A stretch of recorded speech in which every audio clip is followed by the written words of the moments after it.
Hello students, তোমাদের সকলকে স্বাগত। আজকে তোমাদের সেকেন্ড ইউনিট টেস্টের ক্লাস 9-এর রায় ও মার্টিন প্রশ্ন বিচিত্রার ভৌত বিজ্ঞানের মডেল সেট 10 করে দেখাবো। তো চলো শুরু করা যাক। তার আগে বলে দিই, তোমরা যদি চ্যানেলে নতুন হয়ে থাকো তাহলে চ্যানেলটিকে অবশ্যই সাবস্ক্রাইব করে দিবে। প্রথমে দেখে নিই গ্রুপ এ। সঠিক উত্তরটি নির্বাচন করে পূর্ণ বাক্যে উত্তর দাও। প্রদত্তগুলির মধ্যে কোন ক্ষেত্রে অণুর সংখ্যা সর্বাধিক? উত্তর হবে কি অপশান এ 18 গ্রাম H2O। পরের প্রশ্ন কি আছে? 0.012 কেজি 6C-তে কার্বন পরমাণুর সংখ্যা অপশান সি 6.022 × 10⁻23। পরের প্রশ্ন কি আছে? জলের যে ধর্মের জন্য একটি ছোট পোকা জলের উপরিতলে হেঁটে বেড়াতে পারে তা হলো অপশান ডি জলের পৃষ্ঠটান। পরের প্রশ্ন কি আছে? স্প্রেয়ার যন্ত্রে যে নীতি প্রযোজ্য হয় অপশান বি বার্নৌলির নীতি। চলো এবার পরের প্রশ্ন কি আছে?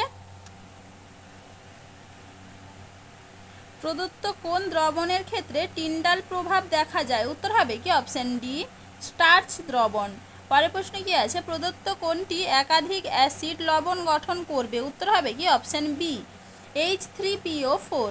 পরের প্রশ্ন কি আছে? প্রদত্ত কোনটি সমিত লবণের উদাহরণ নয়? উত্তর হবে কি অপশান সি তুঁতে। পরের প্রশ্ন কি আছে? কোনো বস্তুর ভর ও বেগ উভয়ই দ্বিগুণ করা হলে গতিশক্তি হবে অপশান এ 16 গুণ। চলো এবারে গ্রুপ বি দেখে নিই। নিম্নলিখিত প্রশ্নগুলির অতি সংক্ষিপ্ত উত্তর দাও। 3.5 গ্রাম Cl2 এর STP-তে আয়তন কত? দেখে নাও উত্তরটা তোমরা। এইটা হবে 1.104 লিটার। দেখে নাও। চলো এবার পরের প্রশ্ন কি আছে? পারমাণবিক ভর এককের মান কত? উত্তর হবে কি 1.066 × 10⁻⁻27 কেজি। পরের প্রশ্ন কি আছে? তাপমাত্রা বৃদ্ধির সঙ্গে তরলের পৃষ্ঠটানের কি পরিবর্তন হয়? উত্তর হবে কি পৃষ্ঠটান হ্রাস পায়। পরের প্রশ্ন কি আছে? শৌচাগারে স্বয়ংক্রিয় ফ্ল্যাশ ড্যাশ নীতিতে কাজ করে? উত্তর হবে সাইফন। পরের প্রশ্ন কি আছে? লোহার আপেক্ষিক গুরুত্ব 7.8 হলে লোহার ঘনত্ব কত? দেখে না উত্তরটা তোমরা। এখান থেকে এইটুকু লিখবে। চলো এবারে পরের প্রশ্ন কি আছে? ব্যারোমিটারের পারদস্তম্ভের উচ্চতা খুব দ্রুত কমে গেলে আবহাওয়ার কি পূর্বাভাস বোঝায়? উত্তর হবে কি ঝড়ের সম্ভাবনা। পরের প্রশ্ন কি আছে? উষ্ণতা বাড়লে দ্রাব্যতা প্রথমে বাড়ে তারপর কমে এমন একটি পদার্থের উদাহরণ দাও। উত্তর হবে কি Na2SO4।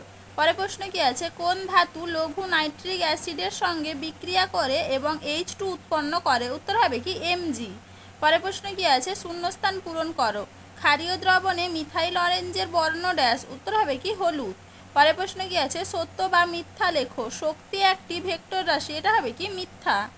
চলো এবারে গ্রুপ সি দেখে নিই। নিম্নলিখিত প্রশ্নগুলির সংক্ষিপ্ত উত্তর দাও। মোল বলতে কি বোঝায়? দেখে না উত্তরটা তোমরা। কোনো পদার্থের যে পরিমাণের মধ্যে পদার্থটির অ্যাভোগাড্রো সংখ্যক 6.022 × 10⁻23 প্রাথমিক কণা যেমন অণু, পরমাণু, আয়ন, মূলক, ইলেকট্রন ইত্যাদি বর্তমান থাকে সেই পরিমাণ পদার্থকে ওই পদার্থের এক মোল বলে। দেখে নাও। তাহলে এবার পরের প্রশ্ন কি আছে? 22 গ্রাম কার্বন ডাই অক্সাইডের উপস্থিত মোট পরমাণুর সংখ্যা গণনা করো। দেখে নাও উত্তরটা তোমরা এখান থেকে এইটুকু লিখবে।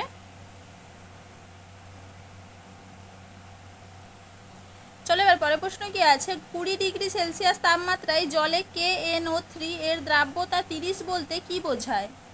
দেখে না উত্তরটা। 20 ডিগ্রি সেলসিয়াস তাপমাত্রায় 100 গ্রাম জলে সর্বাধিক 30 গ্রাম KNO3 দ্রবীভূত হয়ে সম্পৃক্ত দ্রবণ উৎপন্ন হয়। চলো এবার পরের প্রশ্ন কি আছে? দ্রুতগামী ট্রেনের পাশে দাঁড়ানো উচিত নয় কেন? দেখে না উত্তরটা তোমরা এইখান থেকে এইটুকু লিখবে। দেখে নাও একটু।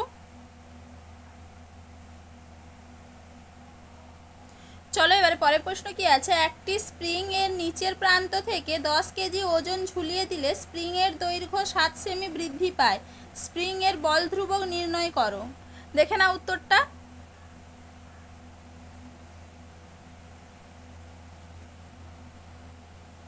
চলো এবার পরের প্রশ্ন কি আছে? উষ্ণ ও গাঢ় নাইট্রিক অ্যাসিডের সঙ্গে তামার বিক্রিয়ায় কি ঘটে? সমীকরণ সহ লেখো। দেখো এখানে লিখে দেওয়া আছে, তোমরা একটু দেখে নাও। চলো এবারে পরের প্রশ্ন কি আছে? সালফিউরিক অ্যাসিড শনাক্তকরণের রাসায়নিক সমীকরণগুলি লেখো। এটা তোমাদের আগের মডেল সেটে দেখানো আছে, সেখান থেকে তোমরা একটু দেখে নিবে। পরের প্রশ্ন কি আছে, অবাধে পতনশীল বস্তুর যান্ত্রিক শক্তির নিত্যতা সূত্রটি লেখো। দেখে নাও উত্তরটা। অবাধে পতনশীল বস্তুর ক্ষেত্রে যান্ত্রিক শক্তির সংরক্ষণ সূত্র, ঘর্ষণ বা অন্য কোনো শক্তি অপচয়ী বল উপস্থিত না থাকলে অবাধে পতনশীল বস্তুর গতির যে কোনো অবস্থানের বস্তুটির মোট যান্ত্রিক শক্তি, স্থিতিশক্তি যুক্ত গতিশক্তি এর পরিমাণ সর্বদাই সংরক্ষিত থাকে বা ধ্রুবক হয়। দেখে নাও। তাহলে চলো আজকে এইটুকুই, দেখা হচ্ছে পরের ভিডিওতে। ভিডিওটি ভালো লাগলে লাইক করে দিবে এবং চ্যানেলটিকে অবশ্যই সাবস্ক্রাইব করে দিবে।